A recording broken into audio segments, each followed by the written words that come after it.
the Prince of Persia was really born as a 40-pixel high silhouette. You know, he was running and jumping and dodging traps before I knew what his name was or what his story was. The Montreal studio, with the core team and I, we began to work on a very first mock-up of what we thought the game could be.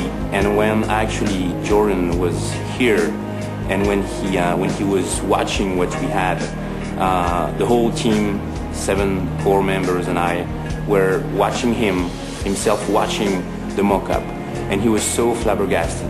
I saw the enthusiasm and excitement and the new ideas that they had. I was convinced that they were really going to do something good, and I also knew that this was a project that I wanted to be a part of. It's the story of a prince who tried to save the day after having himself brought chaos into a huge palace. His help is an adventure by a young, mysterious princess and a magical dagger, but a villain Vizier is after them.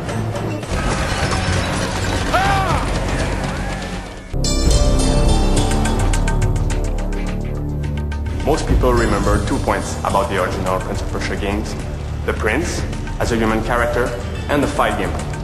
So we started the game based on that. We implemented dynamic loading in the game to enhance immersion for the player, to provide seamless transition between all the locations in the game, so the player really feels in the palace when he plays. We exaggerated the proportions of the tower on the rooms to create a more immersive and spooky universe. The prince can interact with almost everything, so we had to justify the level design artistically.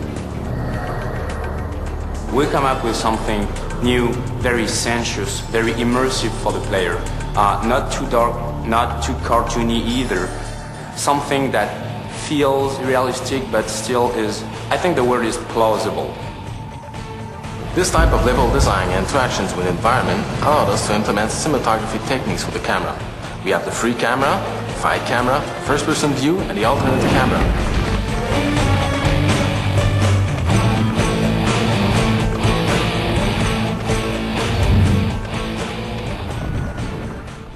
The sense of time is the main evil entity in the game that transforms the human into sand creature.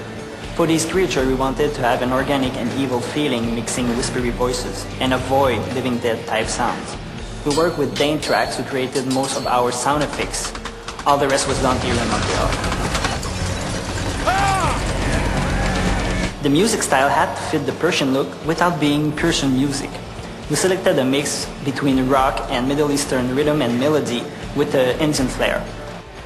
We worked with composer Stuart Chatwood, who is also part of the band Tea Party. He used different instruments like an Indian tabla ensemble, some vocalists, and some string to create the diverse music we can find in the game.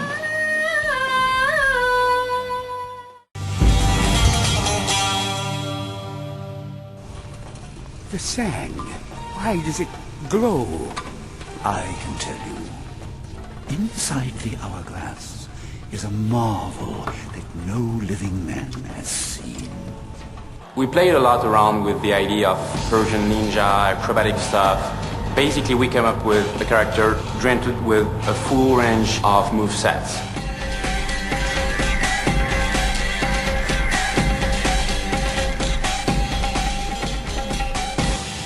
In animating, we use different principles, but the 2 most important were like strong posing to vehiculate like clearly what the character is doing, and also follow through, which is the way the animation ends and the way we stagger the end of the movement through the different part of the body. First, we start off by working the design of character and doing a paper sketch. Once we got a good design, we move on to 3D creating the skeleton. On top of that, we layer the polygon mesh and texture. And once we got a satisfying result, we let it age to see if it passed the test of time.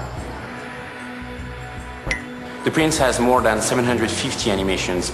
He doesn't have 750 moves, but here we're talking about all this little transitions animation that makes the Prince switching from a behavior to another very smoothly.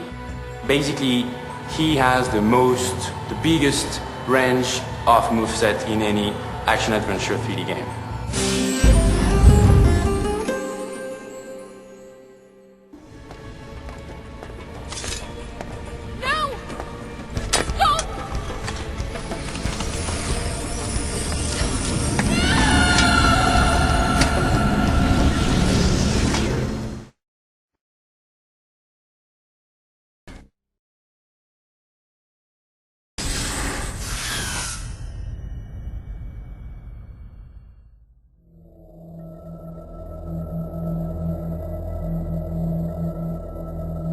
The Sultan's magnificent palace is inspired by the great tradition of Oriental art and architecture. The approach is pictorial and realistic, as depicted through the centuries. From medieval Persian illuminated manuscripts to 19th century French painters and the classic tales of the Arabian Nights.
The youngest son of King Shahraman of Persia. Our hero is of medium height, slim, athletic, and not muscle-bound.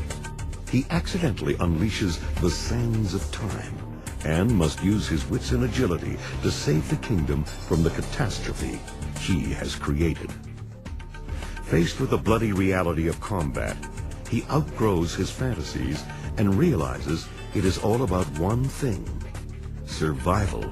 His own, and eventually that of the girl, the kingdom, and the world.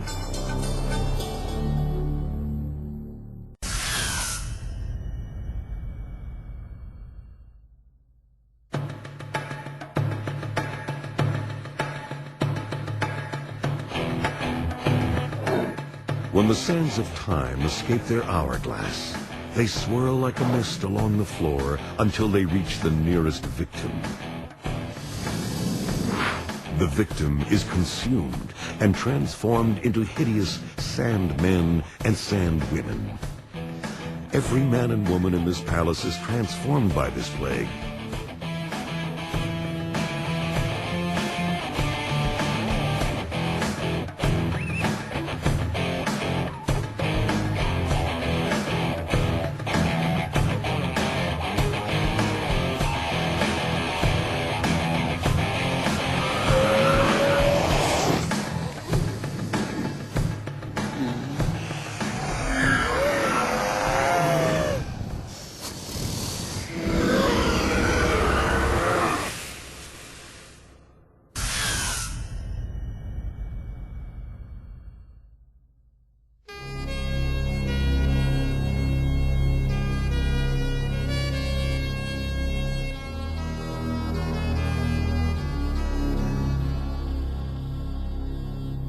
Animals, like all living things, are powerless against the sands of time.